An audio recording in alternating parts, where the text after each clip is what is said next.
ಇವತ್ತು ಕರ್ನಾಟಕ ಬಂದ್ಗೆ ಕರೆ ಕೊಡಲಾಗಿತ್ತು. 6 ಗಂಟೆಗೆ ಮುಕ್ತಾಯ ಆಗಿದೆ. ಬೆಳಗ್ಗೆ 6 ಗಂಟೆಗೆ ಶುರುವಾಯಿತು. ಪ್ರತಿಕ್ರಿಯೆ ಹೇಗಿರಬೇಕಿತ್ತು ಗೊತ್ತಾ? ನೀರಸ ಪ್ರತಿಕ್ರಿಯೆ. ಹೆಸರಿಗಷ್ಟೇ ಇವತ್ತು ಕರ್ನಾಟಕ ಬಂದ್.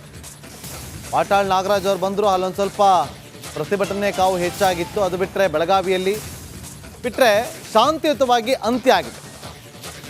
ಆದರೆ ಸಂಘಟನೆಗಳಲ್ಲಿ ಒಗ್ಗಟ್ಟು ಪ್ರದರ್ಶನ ಆಗಬೇಕಿತ್ತು, ಅದು ಫೇಲ್ಯೂರ್ ಆಗಿದೆ. ನೀರಸ ಪ್ರತಿಕ್ರಿಯೆ ಸಿಕ್ಕಿದೆ ಕರ್ನಾಟಕ ಬಂದ್ಗೆ. ಇವತ್ತು ಕರ್ನಾಟಕ ಬಂದ್ ಕರೆ ಕೊಟ್ಟಿದ್ದು ಯಾವ ಕಾರಣಕ್ಕೋಸ್ಕರ? ಕನ್ನಡಕ್ಕೋಸ್ಕರ ಅಲ್ವಾ? ಪ್ರತಿಷ್ಠೆ ಬೇಕಿತ್ತ ಇವತ್ತು? ಎಲ್ಲೋ ಒಂದು ಕಡೆ ನೈತಿಕ ಬೆಂಬಲ ಅಂತ ಕೊಟ್ಬಿಟ್ರೆ ಸಾಕ. ಅವರು ಪ್ರತಿಭಟನೆ ಮಾಡಿದಾಗ ಇವ್ರು ಹೋಗಲ್ಲ ಅಂತೇಳಿ ಇವ್ರು ಪ್ರತಿಭಟನೆ ಮಾಡ್ಬೇಕಾದ್ರೆ ಅವ್ರು ಬರಲ್ಲ. ಎಲ್ಲಿಯವರೆಗೂ ಕೂಡ ನಮ್ಮ ಕನ್ನಡ ಸಂಘಟನೆಗಳಲ್ಲಿ ಒಗ್ಗಟ್ಟು ಪ್ರದರ್ಶನ ಆಗೋದಿಲ್ವೋ ಅಲ್ಲಿಯವರೆಗೂ ಕೂಡ ಈ ಪ್ರತಿಭಟನೆಗಳು, ಬಂದ್ಗಳು ಕೇವಲ ಹೆಸರಿಗಷ್ಟೇ ಸೀಮಿತ ಆಗಿರುತ್ತೆ. ಜಲಕ್ಕೋಸ್ಕರ ಎಲ್ಲರೂ ಕೂಡ ಒಗ್ಗಟ್ಟಿನ ಪ್ರದರ್ಶನವನ್ನು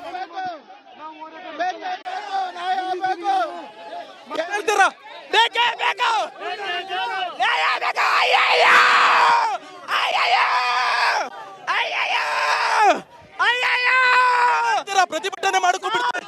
ಇದು ಸರ್ಕಾರ, ನಾವು ಮಾಡ್ತೇವೆ ಸರ್ಕಾರ ಸರ್. ಮತ್ತಷ್ಟು ಮಾಹಿತಿಯನ್ನು ಕೊಡೋದಕ್ಕೆ ನಮ್ಮ ಪ್ರತಿನಿಧಿ ದೀಪ್ತಿ ತೋಳ್ಪಾಡಿ ಈಗ ಹೆಬ್ಬಾಳದ ಬಳಿಯಿಂದಲೇ ನೇರ ಸಂಪರ್ಕದಲ್ಲಿ ಜಾಯ್ನ್ ಆಗಿದ್ದಾರೆ. ದೀಪ್ತಿ ನೋಡಿ, ಸಹಜ ಸ್ಥಿತಿಯತ್ತ ಮರಳ್ತಾ ಇದೆ ಈಗ. ಆದರೆ ಒಂದು ವಿಚಾರ ಇಲ್ಲಿ ಏನಂತಂದ್ರೆ, ಎಲ್ಲಿಯವರೆಗೂ ಕೂಡ ಕನ್ನಡ ಪರ ಸಂಘಟನೆಗಳಲ್ಲಿ ಒಗ್ಗಟ್ಟು ಇರೋದಿಲ್ವೋ ಅಲ್ಲಿಯವರೆಗೂ ಕೂಡ ಯಾವುದೇ ಬಂದ್ ಆಗಲಿ, ಪ್ರತಿಭಟನೆ ಆಗಲಿ, ಧರಣಿ ಆಗಲಿ ಯಶಸ್ಸು ಕಾಣೋದಿಲ್ಲ. ಕೇವಲ ಹೆಸರಿಗಷ್ಟೇ ಸೀಮಿತ ಆಗಿರುತ್ತೆ. ಯಾಕೆ ಈ ಒಗ್ಗಟ್ಟು ಪ್ರದರ್ಶನ ಆಗ್ತಾ ಇಲ್ಲ? ಯಾಕೆ ಇವತ್ತಿನ ಪ್ರತಿಭಟನೆ, ಇವತ್ತಿನ ಬಂದ್ ಕರೆ ಕೇವಲ ಹೆಸರಿಗೆ ಮಾತ್ರ ಸೀಮಿತ ಆಯಿತು? ಪ್ರತಿಷ್ಠೆನಾ ದೀಪ್ತಿ? ನಾಗೇಂದ್ರ ಬಾಬು, ಹೌದು, ಇವತ್ತು ಕನ್ನಡಪರ ಸಂಘಟನೆಗಳು ಕರೆ ಕೊಟ್ಟಂತಹ ಬಂದ್ಗೆ ನೀರಸ ಪ್ರತಿಕ್ರಿಯೆ ವ್ಯಕ್ತವಾಗಿದೆ. ಎಲ್ಲೊಂದು ಕಡೆ ಕರ್ನಾಟಕ ಬಂದ್ ಪ್ರತಿಷ್ಠೆಗೆ ಮಾಡಿದ್ರ ಅನ್ನೋ ಒಂದು ಪ್ರಶ್ನೆ ಹೇಳ್ತಾ ಇದೆ. ಒಂದು ಕಡೆ ವಾಟಾಳ್ ನಾಗರಾಜ್ ಅವರು ಏಕಮುಖವಾಗಿ ನಿರ್ಧಾರವನ್ನ ತಗೊಳ್ತಾರೆ, ಬಂದ್ ಡೇಟನ್ನು ಅನೌನ್ಸ್ ಮಾಡ್ತಾರೆ. ಯಾವುದೇ ರೀತಿಯಾಗಿ ಬಂದನ್ನ ಮಾಡಬೇಕು ಅಂತ ಹೇಳಿದ್ರೆ ಕನ್ನಡಪರ ಸಂಘಟನೆಗಳ ಅಧ್ಯಕ್ಷರನ್ನ ಕರಿಬೇಕು, ಚರ್ಚೆಯನ್ನು ನಡೆಸಬೇಕು, ಯಾವ ರೀತಿಯಾಗಿ ಬಂದನ್ನ ಮಾಡೋದು, ಯಾವ ದಿನಾಂಕ ಮಾಡೋದು ಅಂತ ಹೇಳಿ ಅವ್ರ ಜೊತೆ ಚರ್ಚೆ ನಡೆಸಿ ನಂತರ ದಿನಾಂಕ ಪ್ರಕಟ ಮಾಡಿದಿದ್ರೆ ಪ್ರಾಬ್ಲಿ ಎಲ್ಲರ ಸಪೋರ್ಟ್ ಕೂಡ ಸಿಗ್ತಾ ಇತ್ತು. ಆದ್ರೆ ಏಕಮುಖವಾಗಿ ವಾಟಾಳ್ ನಾಗರಾಜ್ ಅವರೇ ನಾನೇ ಬಂದ್ ದಿನಾಂಕ ಘೋಷಿಸ್ತೀನಿ ಅಂತ ಹೇಳಿ ಘೋಷಣೆನೂ ಕೂಡ ಮಾಡಿಬಿಟ್ರು. ಇದಕ್ಕಾಗಿ ಕರ್ನಾಟಕ ರಕ್ಷಣಾ ವೇದಿಕೆ ಇರ್ಬೋದು, ಬೇರೆ ಬೇರೆ ಸಂಘಟನೆಗಳಿರ್ಬೋದು, ನಮ್ಮಿಂದ ಬಂದ್ಗೆ ಬೆಂಬಲವನ್ನ ಕೊಡೋದಕ್ಕೆ ಆಗೋದಿಲ್ಲ. ಜೊತೆಗೆ ಕರ್ನಾಟಕ ಬಂದನ್ನ ಮಾಡಿದ್ರೆ ಯಾವ ಉಪಯೋಗ ಕೂಡ ಇಲ್ಲ. ಇಲ್ಲಿರುವಂತಹ ಜನ ಮಾತ್ರ ಕಷ್ಟಪಡಬೇಕು. ಯಾಕಂದ್ರೆ ಇದಾದಂಥದ್ದು ಬೆಳಗಾವಿಯಲ್ಲಿ ಘಟನೆ. ಬೆಳಗಾವಿಯಲ್ಲಿ ಹೋಗಿ ಬಂದ್ ಮಾಡುವಂಥದ್ದು, ಗಡಿ ಭಾಗಗಳನ್ನ ಬಂದ್ ಮಾಡುವಂಥದ್ದು, ಬೆಳಗಾವಿ ಬಸ್ಗಳನ್ನ ನಿಲ್ಲಿಸುವಂಥದ್ದು, ಈ ರೀತಿಯಾಗಿ ಏನಾದರೂ ಬಂದನ್ನ ಮಾಡಿದಿದ್ರೆ ಎಲ್ಲರೂ ಕೂಡ ಬೆಳಗಾವಿಗೆ ಹೋಗಿ ಬಂದನ್ನ ನಡೆಸಬಹುದಾಗಿತ್ತು. ಅದು ಬಿಟ್ಟು ಕೇವಲ ಕರ್ನಾಟಕ ಬಂದ್ ಅಂತ ಹೇಳಿ ಇಲ್ಲಿರುವಂತಹ ವ್ಯಾಪಾರಕ್ಕೆ ಹೊಡೆತ ಬೀಳೋ ರೀತಿಯಲ್ಲಿ ಏನಾದರೂ ಬಂದ್ ಮಾಡಿದ್ರೆ ಜನ ಇದನ್ನ ಒಪ್ಪೋದಿಲ್ಲ, ಅವರಿಗೆ ಬೆಂಬಲವನ್ನ ಕೊಡ್ಲಿಕ್ಕೂ ಕೂಡ ಆಗೋದಿಲ್ಲ. ಕೋವಿಡ್ ನಂತರದಲ್ಲಿ ಸಾಕಷ್ಟು ವ್ಯಾಪಾರ ವಹಿವಾಟುಗಳೆಲ್ಲ ತುಂಬಾನೇ ಡಲ್ ಆಗಿದೆ. ಜನ ಇವತ್ತಿಗೂ ಕೂಡ ತಮ್ಮ ಜೀವನವನ್ನ ನಡೆಸೋದಕ್ಕೆ ಕಷ್ಟ ಪಡ್ತಾ ಇದ್ದಾರೆ. ಇಂಥ ಹೊತ್ತಿನಲ್ಲಿ ಬಂದನ್ನ ಮಾಡ್ತೀವಿ, ಸಪೋರ್ಟ್ ಕೊಡಿ ಅಂತ ಹೇಳಿದ್ರೆ ದಿನದ ಕೂಲಿಯನ್ನ ನಂಬ್ಕೊಂಡಿರೋರ್ಗೂ ಕೂಡ ಕಷ್ಟ ಆಗುತ್ತೆ. ಹೀಗಾಗಿ ನೈತಿಕ ಬೆಂಬಲವನ್ನ ಕೊಟ್ಟರು. ಜೊತೆಗೆ ಸರ್ಕಾರ ಕೂಡ ಕರೆಕ್ಟಾಗಿ ಒಂದು ನಿರ್ಧಾರವನ್ನ ತಗೊಳ್ತು. ಬಂದಂತ ಹೇಳಿದ್ರೆ ಅದು ನೀವು ಮಾಡ್ಕೊಳ್ಳಿ, ಜನರ ಮೇಲೆ ಒತ್ತಾಯವನ್ನ ಮಾಡುವಂಥದ್ದು, ಅಂಗಡಿ ಮುಗ್ಗಟ್ಟುಗಳನ್ನ ಒತ್ತಾಯ ಪೂರ್ವಕವಾಗಿ ಬಂದ್ ಮಾಡಿಸುವಂಥದ್ದು, ಈ ರೀತಿಯನ್ನೇನಾದರೂ ವಿಚಾರಗಳು ಗೊತ್ತಾದರೆ ನಿಮ್ಮ ಮೇಲೆ ಕ್ರಮವನ್ನು ತಗೊಳ್ತೀವಿ ಅಂತ ಹೇಳಿ ಸೊ ಎಲ್ಲ ಸಂಘಟನೆಗಳು, ಅರ್ಧಕ್ಕರ್ಧ ಸಂಘಟನೆಗಳು ಹಿಂದೆ ಉಳ್ಕೊಂತು. ಬಂದಿಗೆ ಕೇವಲ ನೈತಿಕ ಬೆಂಬಲವನ್ನು ಮಾತ್ರ ಕೊಡ್ತೀವಿ ಅಂತ ಹೇಳಿ ಒಂದು ವೇಳೆ ಈ ಬೆಳಗಾವಿಯ ಘಟನೆ ಆದಂತಹ 2-3ನೇ ದಿನಕ್ಕೆ ಒಂದು ದೊಡ್ಡ ನಿರ್ಧಾರವನ್ನು ತಗೊಂಡಿದ್ರೆ ಎಲ್ಲರೂ ಕೂಡ ಬೆಂಬಲವನ್ನು ಕೊಡ್ತಾ ಇದ್ರು. ಆ ಪ್ರಕರಣ ಆಗಿ ಆಲ್ರೆಡಿ 2-3 ವಾರಗಳ ಕಳೆದಿದೆ. ಈ ಹೊತ್ತಿನಲ್ಲಿ ಆ ಬಿಸಿ ಇರೋದಿಲ್ಲ. ಹೀಗಾಗಿ ಎಲ್ಲೋ ಒಂದು ಕಡೆ ಇವತ್ತಿನ ಬಂದು ಅಂತಹ ದೊಡ್ಡ ಸಕ್ಸಸ್ ಕಂಡಿಲ್ಲ Nagendra Babu. Yes, thank you Deepti ನಿಮ್ಮೆಲ್ಲ ಮಾಹಿತಿಗಾಗಿ. ಇವತ್ತು ಕರ್ನಾಟಕ ಬಂದ್ಗೆ ಕರೆ ಕೊಡಲಾಗಿತ್ತು. 6 ಗಂಟೆಗೆ ಮುಕ್ತಾಯ ಆಗಿದೆ. ಬೆಳಗ್ಗೆ 6 ಗಂಟೆಗೆ ಶುರುವಾಯಿತು. ಪ್ರತಿಕ್ರಿಯೆ ಹೇಗಿರಬೇಕಿತ್ತು ಗೊತ್ತಾ? ನೀರಸ ಪ್ರತಿಕ್ರಿಯೆ. ಹೆಸರಿಗಷ್ಟೇ ಇವತ್ತು ಕರ್ನಾಟಕ ಬಂದ್. ವಾಟಾಳ್ ನಾಗರಾಜ್ ಅವರು ಬಂದರು, ಅಲ್ಲೊಂದು ಸ್ವಲ್ಪ ಪ್ರತಿಭಟನೆ ಕಾವು ಹೆಚ್ಚಾಗಿತ್ತು. ಅದು ಬಿಟ್ಟರೆ ಬೆಳಗಾವಿಯಲ್ಲಿ ಬಿಟ್ಟರೆ ಶಾಂತಿಯುತವಾಗಿ ಅಂತ್ಯ ಆಗಿದೆ. ಆದರೆ ಸಂಘಟನೆಗಳಲ್ಲಿ ಒಗ್ಗಟ್ಟು ಪ್ರದರ್ಶನ ಆಗಬೇಕಿತ್ತು, ಅದು ಫೇಲ್ಯೂರ್ ಆಗಿದೆ. ನೀರಸ ಪ್ರತಿಕ್ರಿಯೆ ಸಿಕ್ಕಿದೆ ಕರ್ನಾಟಕ ಬಂದ್ಗೆ. ಇವತ್ತು ಕರ್ನಾಟಕ ಬಂದ್ ಕರೆ ಕೊಟ್ಟಿದ್ದು ಯಾವ ಕಾರಣಕ್ಕೋಸ್ಕರ? ಕನ್ನಡಕ್ಕೋಸ್ಕರ ಅಲ್ವಾ? ಪ್ರತಿಷ್ಠೆ ಬೇಕಿತ್ತ ಇವತ್ತು? ಎಲ್ಲೋ ಒಂದು ಕಡೆ ನೈತಿಕ ಬೆಂಬಲ ಅಂತ ಕೊಟ್ಬಿಟ್ರೆ ಸಾಕ, ಅವರು ಪ್ರತಿಭಟನೆ ಮಾಡಿದಾಗ ಇವ್ರು ಹೋಗಲ್ಲ ಅಂತೇಳಿ ಇವ್ರು ಪ್ರತಿಭಟನೆ ಮಾಡ್ಬೇಕಾದ್ರೆ ಅವ್ರು ಬರಲ್ಲ. ಎಲ್ಲಿಯವರೆಗೂ ಕೂಡ ನಮ್ಮ ಕನ್ನಡ ಸಂಘಟನೆಗಳಲ್ಲಿ ಒಗ್ಗಟ್ಟು ಪ್ರದರ್ಶನ ಆಗೋದಿಲ್ವೋ ಅಲ್ಲಿಯವರೆಗೂ ಕೂಡ ಈ ಪ್ರತಿಭಟನೆಗಳು ಬಂದ್ಗಳು ಕೇವಲ ಹೆಸರಿಗಷ್ಟೇ ಸೀಮಿತ ಆಗಿರುತ್ತೆ. ಜಲಕ್ಕೋಸ್ಕರ ಎಲ್ಲರೂ ಕೂಡ ಒಗ್ಗಟ್ಟಿನ ಪ್ರದರ್ಶನವನ್ನು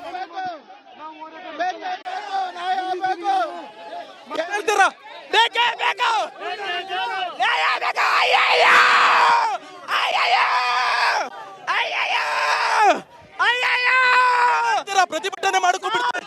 ಇದು ಸರ್ಕಾರ, ನಾವು ಮಾಡ್ತಾ ಸರ್ಕಾರ ಸರ್.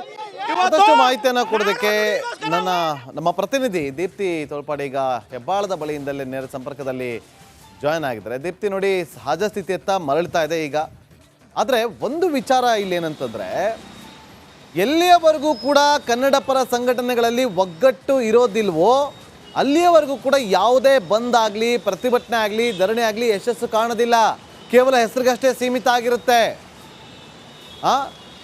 ಯಾಕೆ ಈ ಒಗ್ಗಟ್ಟು ಪ್ರದರ್ಶನ ಆಗ್ತಾ ಇಲ್ಲ? ಯಾಕೆ ಇವತ್ತಿನ ಪ್ರತಿಭಟನೆ, ಇವತ್ತಿನ ಬಂದ್ ಕರೆ ಕೇವಲ ಹೆಸರಿಗೆ ಮಾತ್ರ ಸೀಮಿತ ಆಯಿತು? ಪ್ರತಿಷ್ಠೆನಾ ದೀಪ್ತಿ? ನಾಗೇಂದ್ರ ಬಾಬು, ಹೌದು, ಇವತ್ತು ಕನ್ನಡಪರ ಸಂಘಟನೆಗಳು ಕರೆ ಕೊಟ್ಟಂತಹ ಬಂದ್ಗೆ ನೀರಸ ಪ್ರತಿಕ್ರಿಯೆ ವ್ಯಕ್ತವಾಗಿದೆ. ಎಲ್ಲೊಂದು ಕಡೆ ಕರ್ನಾಟಕ ಬಂದ್ ಪ್ರತಿಷ್ಠೆಗೆ ಮಾಡಿದ್ರ ಅನ್ನೋ ಒಂದು ಪ್ರಶ್ನೆ ಹೇಳ್ತಾ ಇದೆ.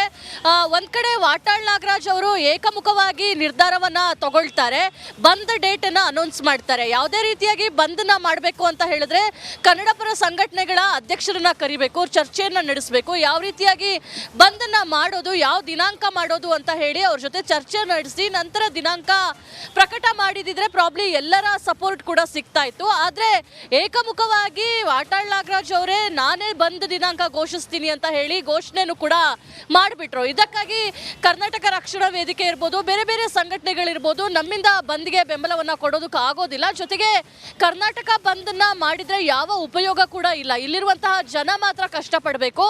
ಯಾಕಂದ್ರೆ ಇದಾದಂಥದ್ದು ಬೆಳಗಾವಿಯಲ್ಲಿ ಘಟನೆ, ಬೆಳಗಾವಿಯಲ್ಲಿ ಹೋಗಿ ಬಂದ್ ಮಾಡುವಂಥದ್ದು, ಗಡಿ ಭಾಗಗಳನ್ನ ಬಂದ್ ಮಾಡುವಂಥದ್ದು, ಬೆಳಗಾವಿ ಬಸ್ಗಳನ್ನ ನಿಲ್ಲಿಸುವಂಥದ್ದು, ಈ ರೀತಿಯಾಗಿ ಏನಾದರೂ ಬಂದನ್ನ ಮಾಡಿದಿದ್ರೆ ಎಲ್ಲರೂ ಕೂಡ ಬೆಳಗಾವಿಗೆ ಹೋಗಿ ಬಂದನ್ನ ನಡೆಸಬಹುದಾಗಿತ್ತು.